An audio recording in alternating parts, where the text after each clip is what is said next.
Good IMC दोस्तों, मैं Hardeep Singh. Network marketing या आईएमसी में कैसे कामयाब होना है जानते हैं भारत के बहुत ही बड़े motivational speaker, business coach doctor Vivek Bindra ji से कि कैसे काम हो जाना वो हमें बताएंगे। तो फिर हम बात करते हैं आगे। कहीं नौटंकी कंपनी में तो काम नहीं कर रहे, आजकल आ गई हैं कहीं पैसा घुमाने वाली मनी रोटेशन, जिसके आप प्रोडक्ट कोई बेच ही नहीं है, ये भाग जाएंगे। मैं आज इनका नाम नहीं लेना चाहता, नीचे आप कमेंट बॉक्स में समझ जाएंगे मैं किसकी बात कर रहा हूं। ये बहुत नोट छाप रहे हैं आजकल, बहुत कम कमा रहे हैं, बहुत तेज आगे। मैंने जाना बंद कर दिया इनके यहाँ। ऐसी कई कंपनी थी जिनके पास मैंने जाना बंद कर दिया। मैं उनसे मिलता हूं ना उनका कोई सेमिनार करने जाता हूं। ये बताते हैं हमने सैकड़ों करोड़ रुपए का टर्नओवर कर लिया पिछले कुछ महीनों के अंदर, देखो हम कहां से कहां पहुंच गए, देखो हमने कितने। अरे तुम पैसा घुमा रहे हो, मेरे को मालूम है। प्रोडक्ट जब तक दमदार नहीं है, वो प्रोडक्ट इवैल्यूएशन का पहला स्टेप अपने प्रोडक्ट की नीड और अर्जेंसी पहचानने की कोशिश करो मार्केट में। जो प्रोडक्ट आप बेच रहे हैं उसकी जरूरत कितनी है। कई बार हम लोग कैसा माल लेके आते हैं, वो लेके आते हैं जिसमें मार्जिन ज्यादा है, वो नहीं लेके आते जिसकी नीड ज्यादा है। जैसे कई एमएलएम कंपनी सॉफ्टवेयर बेचने में लगी है। अरे भाई आप सॉफ्टवेयर बेच रहे हो, उसकी नीड तो है, मानता हूं, लेकिन मार्केट साइज बड़ा छोटा है, जितने लोगों को चाहिए ही नहीं सॉफ्टवेयर। ऐसा तो नहीं कि हर आदमी को देश भर में सॉफ्टवेयर की जरूरत पड़ रही है, हर इंडिविजुअल को तो नहीं चाहिए ना, कुछ कंपनीज को चाहिए सॉफ्टवेयर। तो मार्केट साइज छोटा है उसका। और कुछ बिजनेस ऐसे हैं जिसका मार्केट साइज बड़ा है लेकिन प्रोडक्ट की जरूरत ही नहीं है जी, वो ऐसा प्रोडक्ट ले आए जिसकी जरूरत ही नहीं है।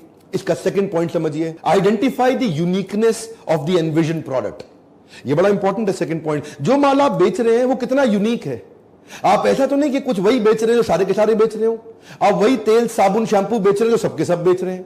आप वही टूथपेस्ट बेच रहे हैं जो सबके सब बेच रहे हैं। अगर वो टूथपेस्ट है भी कितनी यूनिक है, अगर वो तेल साबुन शैंपू है भी कितनी यूनिक है। ऐसा तो नहीं कि कोई भी कॉपी मार लेता आकर के एमएलएम चालू कर देता, लो जी मेरा भी टूथपेस्ट पकड़ो और बेचो जी, 150 रुपए का टूथपेस्ट 500 रुपए में बेचो। अगर आपका प्रोडक्ट यूनिक भी नहीं है और महंगा भी बहुत है, आपको बहुत पुश करना पड़ेगा सेल्स में। इसलिए सबसे पहले प्रोडक्ट इवैल्यूएशन बहुत जरूरी है, क्योंकि अगर प्रोडक्ट ही गलत हो गया, प्रोडक्ट ही ऐसा है जिसका रीपर्चेज ही ना आए, तीसरा पॉइंट क्या है, रीपर्चेज, उसका रिकरिंग रेवेन्यू ही ना आए, तो फायदा क्या हुआ जी। मान लो जैसे कई सूट लेंथ बेचते हैं, एक कंपनी थी सूट लेंथ बेचा करती थी, सूट लेंथ बेचते बेचते उड़ गई। अब सूट लेंथ आप बेच रहे हो, उसका रिकरिंग रेवेन्यू है ही नहीं। आदमी को हर हफ्ते सूट लेंथ थोड़ी चाहिए। आप कुछ कपड़ा बेच रहे हो, उसका रिकरिंग रेवेन्यू है ही नहीं, वो हर हफ्ते तो चाहिए ही नहीं होगा उसको। आपने मान लो कुछ ऐसी आइटम बेच रहे हो जो बार बार बिकेगी नहीं, तो आपका रीपर्चेज किधर से आएगा। रीपर्चेज तो बहुत जरूरी है एमएलएम के अंदर। देखो अगर कंपनी और प्रोडक्ट को ठीक इवैल्यूएट नहीं किया तो आपके लिए टाइम कंज्यूमिंग हो जाएगा, अल्टीमेटली आपको बहुत एक्सपेंसिव पड़ेगा, आपको ये नेगेटिव पड़ेगा, डिसरप्टिव पड़ेगा। इसीलिए शुरुआत से ही ठीक कंपनी ठीक प्रोडक्ट में काम करिए। अच्छे ग्लोबल जायंट्स हमेशा पीएसपी बिल्ड करते हैं, प्रॉब्लम सॉल्विंग प्रोडक्ट, वो प्रोडक्ट जिससे मार्केट की बड़ी बर्निंग प्रॉब्लम सॉल्व हो रही हो। तो जो आप एमएलएम में बेच रहे हो, ऐसा तो नहीं कि जी आप भी वही बेच रहे हो जो सारे बेच रहे हो, कोई बर्निंग प्रॉब्लम आप सॉल्व ही नहीं कर पा रहे। जैसे ही आपके पास बर्निंग प्रॉब्लम सॉल्विंग प्रोडक्ट तैयार हो जाएगा ना, आपको मेहनत कम करनी पड़ेगी, माल अपने आप रीपर्चेज में जाएगा। जितने भी ट्रेडिशनल मार्केटिंग के या डिजिटल ब्रांड्स भी हैं, वो सब पीएसपी फॉर्मूला पे काम करते हैं, चाहे वो टेस्ला हो, गूगल हो, एप्पल हो, आईबीएम हो, अलीबाबा, अमेजॉन हो, माइक्रोसॉफ्ट हो, नेटफ्लिक्स हो, स्नैपचैट हो, फेसबुक, व्हाट्सएप या यूट्यूब, ये सब वो ब्रांड है जिनको एडवर्टीजमेंट नहीं करना पड़ता, प्रॉब्लम सॉल्विंग प्रोडक्ट तैयार कर गए। एनीवेज वो ट्रेडिशनल ब्रांड है, आप मल्टी लेवल मार्केटिंग में है। सोचिए कि माल जो प्रोडक्ट आपका है उसको जरूर इवैल्यूएट कर लीजिए। और अगला है कॉम्पिटेंस इवैल्यूएशन। अपना भी तो कॉम्पिटेंस इवैल्यूएशन करना पड़ेगा आपको। चलो आपने कंपनी को तो आकलन कर लिया, अपना आकलन किया आपने कंपनी का इवैल्यूएशन कर लिया, अपना इवैल्यूएशन किया कि आप भी उस एमएलएम कंपनी के लायक हैं भी कि नहीं है। इसमें भी 3 हिस्से हैं, पर्सनल इफेक्टिवनेस, इंटरपर्सनल इफेक्टिवनेस और ऑर्गेनाइजेशनल इफेक्टिवनेस। क्या होती है 3 चीजें ये। पर्सनल इफेक्टिवनेस मतलब आप खुद अंदर से कितने ताकतवर हैं, क्या आप में वो नेगेटिव कस्टमर को सहने की क्षमता है कि नहीं, आप में वो फेलियर को सहने की क्षमता है कि नहीं है। 100 लोगों से आप मिले, क्या आप में 95 नेगेटिव फेलियर्स को टॉलरेट करने की ताकत है। अगर आप में पर्सनल इफेक्टिवनेस ही नहीं है तो इंटरपर्सनल कहां से आएगी सर। पहले तो पर्सनल होगा फिर तो आएगा ना इंटरपर्सनल। तो अगर आप ही ताकतवर नहीं है तो दूसरों को कहां से ताकत देंगे आप। अगर आपकी जेब में 100 रुपया है, 1000 रुपया दे ही नहीं सकते किसी को। पहली ताकत तो आपके अंदर वो कन्विक्शन, वो एंथुसियाज्म का ट्रांसफर ही सेल्स को बढ़ाता है। जितना आप अपने प्रोडक्ट पे उत्साहित है ना, उतना ही उत्साह दूसरे वाले को दे सकते हैं। आपका personal effectiveness that's first. Second है इन्फ्लुएंस करने की कला, सामने वाले को कोच करने की कला, उसको इन्फ्लुएंस करना आता है आपको? क्या आप बड़े से बड़े ऑब्जेक्शंस को हैंडल कर लेते हैं? क्या आप दूसरों को प्रभुभावित कर लेते हैं? ये हो गया इंटरपर्सनल, पहला पर्सनल, दूसरा इंटरपर्सनल, तीसरा ऑर्गेनाइजेशनल। ऑर्गेनाइजेशनल क्या होता है? अपलाइन और डाउनलाइन, इनके साथ आपके कैसे संबंध, क्या आप अपलाइन को कंटिन्यूअसली रिस्पेक्ट कर पा रहे हैं या अपलाइन को अपने कंपटीशन की तरह देख रहे हैं? अगर अपलाइन से संबंध अच्छा नहीं है, आपका गेम तो वैसे भी ओवर हो जाएगा। लंबा वो आदमी टिकता ही नहीं जो अपने सीनियर की रिस्पेक्ट ही ना कर सके। और डाउनलाइन को आप कितना इन्फ्लुएंस कर पा रहे हैं, इसको बोलते हैं ऑर्गेनाइजेशनल। ऊपर नीचे दाएं बाएं, जब पूरी ऑर्गेनाइजेशन को करने लायक हो जाते हैं, सबसे बड़े डायमंड बनते हैं आप। लीडरशिप सफल तभी होती है जब आप करके दिखा पाते हैं। पहले आचार फिर प्रचार। जैसा जैसा लीडर करेगा, डाउनलाइन अपने आप करेगा। पर अगर लीडर खाली कहेगा, डाउनलाइन कुछ नहीं करेगा। So what is needed is आपका, अब पहले हमने क्या किया? प्रोडक्ट का इवैल्यूएशन। अब आप क्या कर रहे हैं? अपनी कॉम्पिटेंस का इवैल्यूएशन। सफल होना चाहते हैं तो कंपनी भी अच्छी होनी चाहिए और आप में भी वो दम होना चाहिए। इसमें 4 प्रकार के लोग हैं। मैंने पिछले भी वीडियो में आपको बताया था कि लीडरशिप फनल में हम आपको कॉम्पिटेंस एनालिसिस करते हैं। बहुत से एमएलएम के लोग हर बैच में लीडरशिप फनल में आते ही हैं। आप एक्शन मैन है, आप प्रोसेस मैन है, आप पीपल मैन है, कि आप आइडिया मैन है। एक्शन मैन एकदम एक्शन में लग जाता है, ये लोग एमएलएम में सफल हो जाते हैं। उसकी स्पीड तेज है, उसका एग्जीक्यूशन डिसीजन अभी की अभी राइट नाउ करके दिखाएंगे, जान लगा दूंगा, एड़ी चोटी का जोड़ लगा दूंगा, ये एक्शन मैन है। प्रोसेस मैन क्या है? नहीं, स्टेप बाय स्टेप चलेंगे।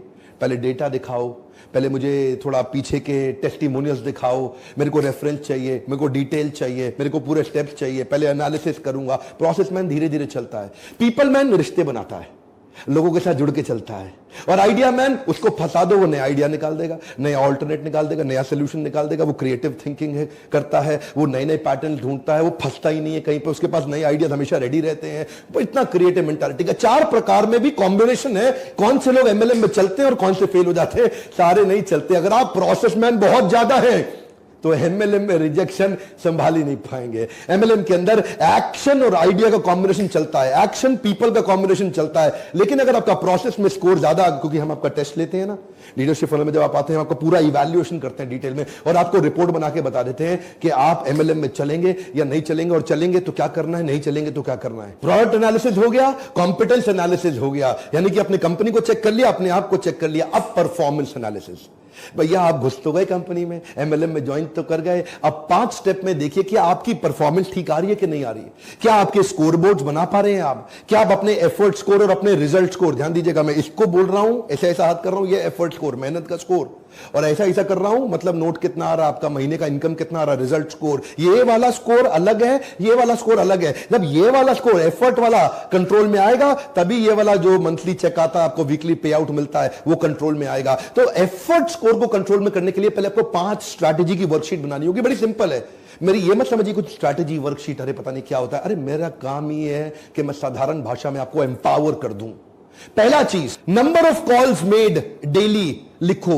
आप अपना एक बेंचमार्क बना लो, मुझे कितनी कॉल्स करनी थी, अपॉन कितनी कॉल्स किया। Number 2, number of meetings done, इसको भी डेली इवैल्यूएट करना है। नंबर 3, रीपरचेज कितना हुआ, इसको भी डेली इवैल्यूएट करना है। नंबर 4, नंबर ऑफ ज्वाइनिंग कितना कराया आपने, ये वीकली इवैल्यूएट कर लीजिए, कितने लोग ज्वाइन किए। Programmes and meetings organised as an upline, ये मंथली इवैल्यूएट करिए। पहले 3 डेली इवैल्यूएट करने हैं, चौथे वाले को वीकली इवैल्यूएट करना है, 5वें वाले को मंथली इवैल्यूएट करना है। अगर इनके स्कोरबोर्ड बना लीजिए, जहां भी आप हैं साधारण घर के अंदर एक स्कोरबोर्ड बना लीजिए, उसके सामने अपने डेली के स्कोर लिख लीजिए, Monday, Tuesday, Wednesday, Thursday, Friday, Saturday, Sunday. तो आप देखिए, अगर सफल होना है ना तो 5 मीटिंग रोज करनी पड़ेगी। हाथ याद रखिए, कमान 5, जरा जोर से बोलिए 5, थोड़ा शत्रुघ्न सिन्हा स्टाइल 5। ये 5 मीटिंग याद रखिए। क्या आप 5 मीटिंग रोज कर रहे हैं? एक बेंचमार्क बना लीजिए अपने लिए। जब आपके पास बेंचमार्क हो जाएंगे नंबर ऑफ मीटिंग के, नंबर ऑफ कॉल्स के, अमाउंट ऑफ रीपरचेज डन का, इसकी स्कोरबोर्ड और डायरी तैयार कर लेंगे। उसके बाद वीकली ज्वाइनिंग का, और 5वां, हर महीने कितने इवेंट्स ऑर्गेनाइज करा पा रहे हैं अपनी पूरी डाउनलाइन के लिए, एक ऑर्गेनाइजेशनल इफेक्टिवनेस के लिए कितनी मीटिंग्स आप, कितने इवेंट्स आप ऑर्गेनाइज करा पा रहे हैं, जिसमें बहुत सारे लोग इकट्ठे आते हैं और किसी स्पीकर को बुलाते हैं, प्रोडक्ट की ट्रेनिंग देते हैं, मोटिवेशनल ट्रेनिंग, दोनों ट्रेनिंग देते हैं, टेक्निकल ट्रेनिंग भी देते हैं, बिहेवियरल ट्रेनिंग भी देते हैं, सॉफ्ट स्किल ट्रेनिंग भी देते हैं, और स्किल और विल दोनों कवर कर देते हैं। तो ये जब 5 चीजें आपकी कंट्रोल में हो गई, तो अपने आप रिजल्ट स्कोर तो आएगा ना। Effort score, result score. One more time, come on मेरे साथ। Effort score, result score. ये 2 स्कोर शीट्स बन जाएंगी आपकी। यही तो सिखाते हैं लीडरशिप फनल 6 महीने के अंदर। और क्या सिखाते हैं? बिजनेस करने के लिए खाली पागल की तरह भागना नहीं है, दीवार को धक्का नहीं लगाते, दरवाजे को धक्का लगाते हैं। वही सिखाता हूं आपको कि मछली को पेड़ पे नहीं चढ़ाना, पानी में कैसे चलेगी। तो जैसे आपने देखा डॉक्टर विवेक बिंद्रा जी ने बताया कि 3 तरीकों से कैसे कामयाब होना है मल्टीनेशनल कंपनियों में। तो आइए हमारे साथ आईएमसी में एसोसिएट होइए। हमारा नंबर स्क्रीन पे आ रहा है, हमें कॉल करिए और हम सब रल मिल के भारत के बने हुए लोकल प्रोडक्ट का इस्तेमाल करिए, जो आईएमसी आयुर्वेद कंपनी है। तो इनके साथ एसोसिएट होइए और आगे बढ़िए। Thank you very much.